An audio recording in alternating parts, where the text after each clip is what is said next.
Ladies and gentlemen, let's have an honest conversation. Something is happening quietly, almost in whispers behind closed doors and within the walls of university halls, research labs, law firms, and even government buildings.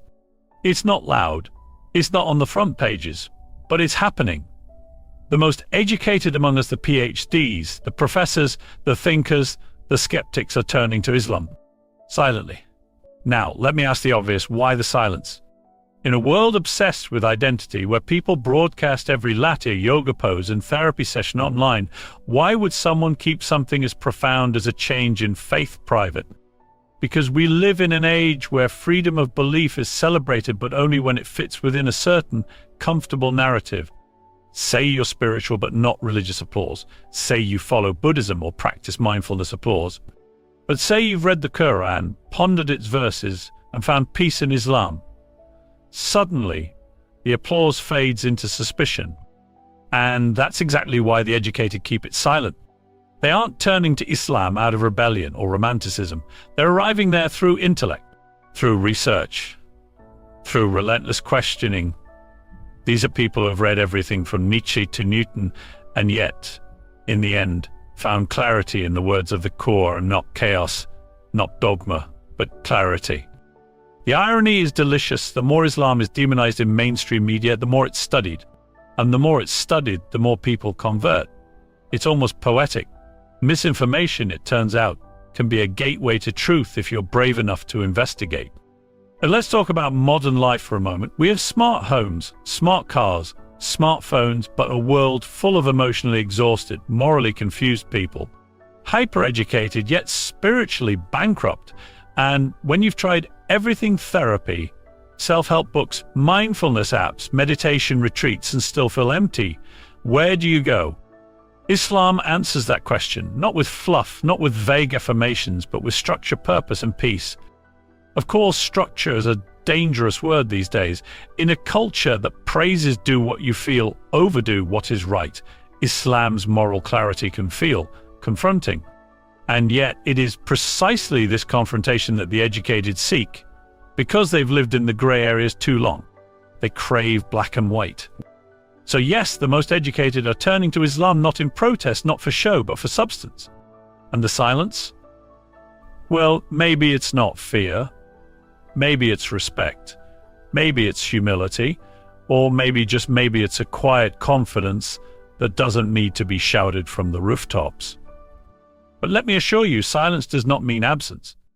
The intellectual embrace of Islam is very real. It's just not loud yet. The rise of silent conversions among the educated is a phenomenon that has gradually gained momentum over the past decade. This shift is not occurring in the noisy spaces of public declarations or viral social media videos, but rather in the quiet corners of libraries, personal studies, and one-on-one conversations. Educated individual scholars, scientists, professors, lawyers, doctors are coming to Islam not through emotional appeal, but through rigorous intellectual inquiry. What makes this particularly interesting is the silent nature of these conversions. These individuals are not stepping into mosques with cameras rolling, nor are they changing their social media bios to reflect their new faith. They are converting quietly, sometimes without telling even their closest friends or families. This raises a compelling question. Why would someone who has spent years training their mind in critical thinking, research, and analysis choose Islam and then choose to keep it quiet? The answer lies in the unique pressures that come with being both highly educated and living in societies where Islam is often misunderstood, misrepresented, or even vilified. These are people who know what it means to navigate complex professional environments. They are aware of the subtle and not so subtle consequences that can follow a public declaration of embracing a religion that is, in many places, still seen through a lens of suspicion. Academics fear for their credibility, professionals worry about workplace bias, and public figures consider the impact on their reputation. The decision to convert silently is often a strategic one, not born out of shame, but of self-preservation. Beyond external pressures, there's also an internal journey. Educated individuals are trained to question everything.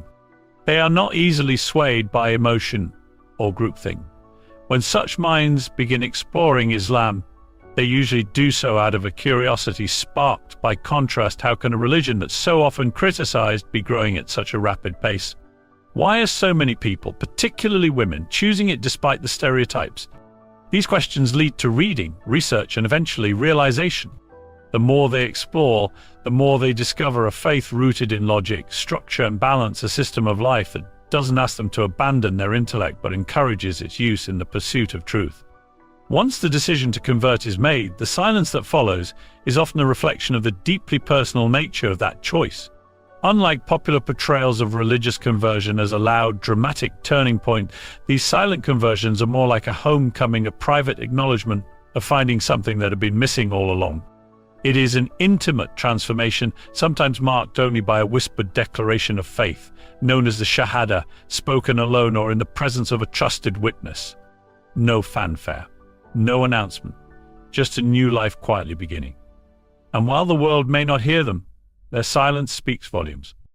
Islam's intellectual appeal plays a significant role in attracting educated individuals who approach life through logic, analysis, and critical thinking. For many of them, the journey to Islam begins not with emotion or social influence, but with genuine curiosity and an open mind. What they often find surprising is that Islam does not demand blind faith. Instead, it encourages questioning, reflection, and the pursuit of knowledge. The Quran, which is the central religious text of Islam, repeatedly calls on its readers to think, ponder, and observe. Verses often begin with phrases like, "Do they not reflect?" or "Will they not use their reason?" This alone sets Islam apart from the common assumption that religion is purely a matter of the heart, disconnected from the intellect. Educated individuals, especially those trained in scientific, philosophical, or legal fields, are accustomed to systems that rely on evidence, structure, and logic. When they study Islam, they often encounter a surprisingly coherent worldview. The Quran addresses topics like cosmology, human development, history, and ethics with a sense of precision that many find compelling. It presents a consistent message about the nature of God, the purpose of life, and the accountability of human actions. Rather than being a book of random stories or disconnected laws, the Quran delivers a unified narrative that speaks to the human condition across time and place. For someone trained to look for logical consistency, this can be deeply attractive. In addition, the structure of Islamic teachings appeals to minds that value order and clarity. The 5 daily prayers, the fasting during Ramadan, the principles of charity and social justice, all of these are embedded in a system that balances the spiritual and the practical. The rules are not arbitrary, they are designed with clear wisdom and purpose, and they create discipline in daily life. Educated individuals often admire this balance, especially in contrast to the chaos and ambiguity that sometimes define modern secular life. The fact that Islam offers a comprehensive way of living, addressing not just worship but ethics, economics, family, and community makes it intellectually satisfying for those who seek a framework rather than fragments. Many also find that the biographies of early Muslim scholars resonate with their own love of knowledge. Historically, Islam has a rich tradition of scholarship with thinkers like Al-Ghazali, Ibn Sina, Avicenna, and Ibn Rushd, Averroes, who engaged in deep philosophical and scientific inquiry. Discovering this legacy often dismantles stereotypes and builds a bridge between modern academia and Islamic thought. The realization that Islam has always valued education and critical thinking gives many educated seekers the reassurance that they are not betraying reason by embracing faith. They are, in fact, aligning the two. For educated minds, truth must be both spiritually fulfilling and intellectually credible. Islam's ability to meet both standards is what makes it stand out. It does not shy away from questions, it invites them. It does not fear reason, it welcomes it as a tool to uncover deeper meaning. One of the most fascinating aspects of why educated individuals are turning to Islam lies in the relationship between media misrepresentation and personal discovery. For years, mainstream media across the globe has painted Islam in a negative light, often associating it with extremism, oppression, or backwardness. Headlines focus on conflict, cultural clashes, or isolated acts of violence, creating a distorted image of over 1 billion people and the faith they follow. For the average viewer or reader, this repeated exposure shapes perception subconsciously. However, for critical thinkers, especially those with academic or analytical backgrounds, such overwhelming bias often triggers the opposite reaction: curiosity. Educated individuals are trained not to accept information at face value. They question narratives, examine sources, and seek original material. So when they consistently encounter negative portrayals of Islam, some begin to wonder, is the religion really the problem, or is it the way it's being presented? This question becomes the starting point of a personal investigation. Many begin by reading the Quran themselves, exploring Islamic philosophy, or listening to scholars and speakers outside the media framework. The contrast between what they discover and what they were told is often staggering. Instead of intolerance, they find compassion. Instead of chaos, they find order. Instead of blind faith, they find reason and deep spirituality. This gap between media portrayal and reality becomes a powerful motivator. The more they explore Islam through its own sources, the more disillusioned they become with the way it has been covered in public discourse. Many report feeling almost betrayed by the media they once trusted, realizing that it had filtered or twisted the truth to fit certain political or cultural agendas.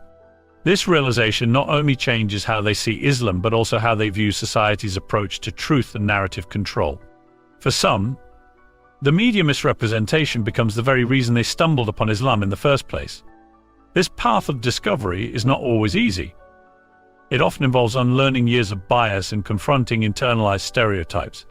Yet, because this journey is rooted in self-motivated research and critical thinking, the eventual shift in perspective tends to be lasting and deeply personal. These individuals aren't drawn to Islam through emotion or peer influence. Their shift is driven by facts, texts, and first-hand study. They often describe the Quran as intellectually engaging, its verses layered with meaning and relevance to modern life. They see in the Prophet Muhammad's teachings a balance of mercy, justice, and wisdom that is rarely acknowledged in public narratives. The disconnect between what is shown and what is true becomes a compelling force. It leads to a quiet but firm conviction that Islam has been misunderstood not because of its principles, but because of the lens through which it has been presented. And once someone has seen that difference for themselves, it becomes nearly impossible to unsee.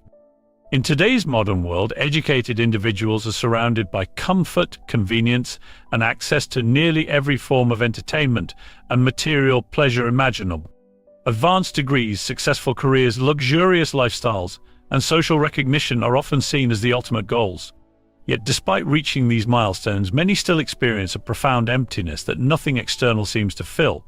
There is a growing awareness among the educated that material success does not necessarily translate to inner peace.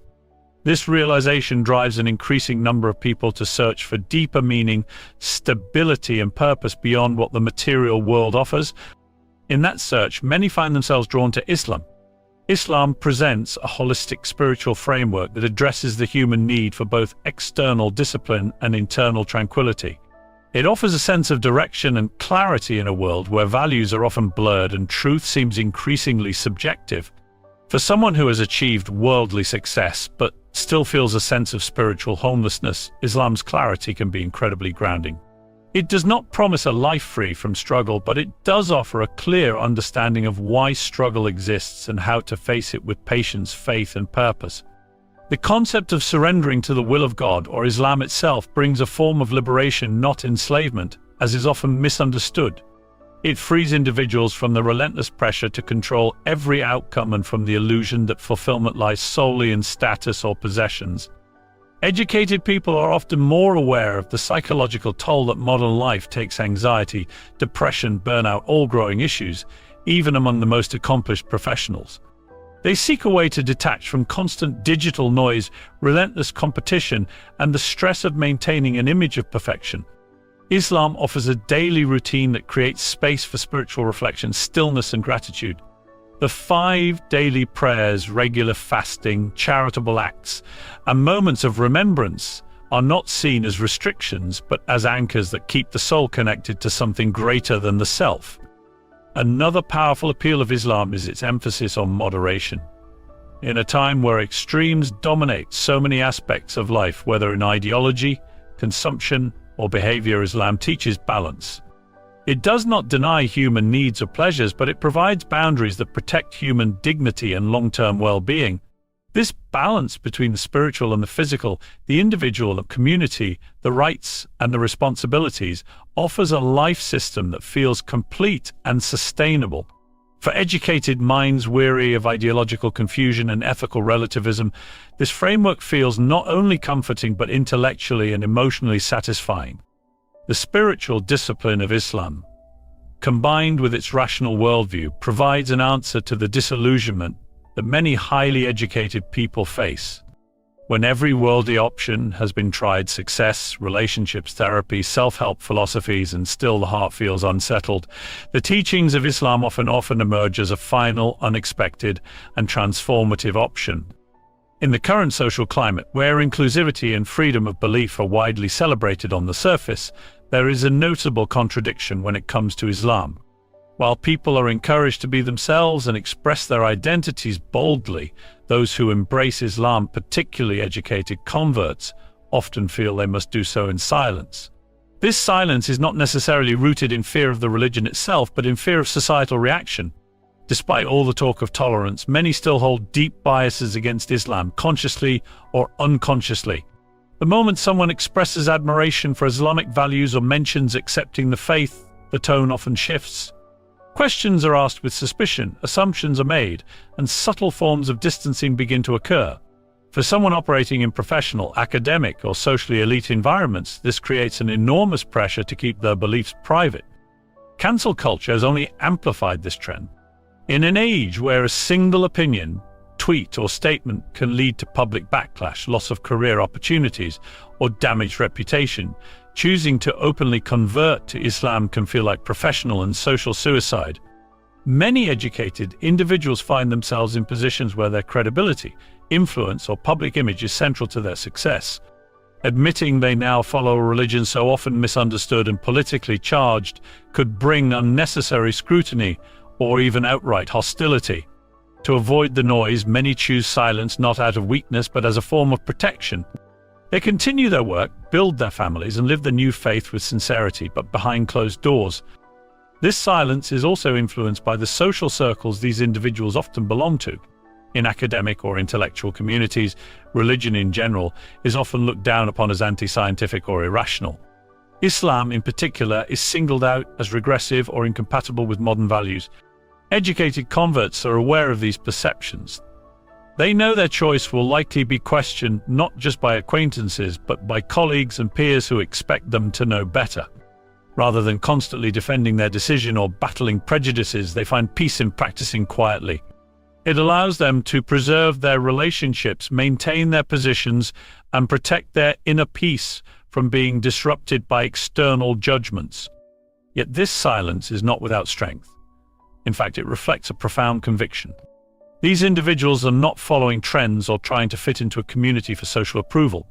If anything, they're going against the tide. Choosing Islam in today's world, especially in educated and liberal circles, is a deeply countercultural act.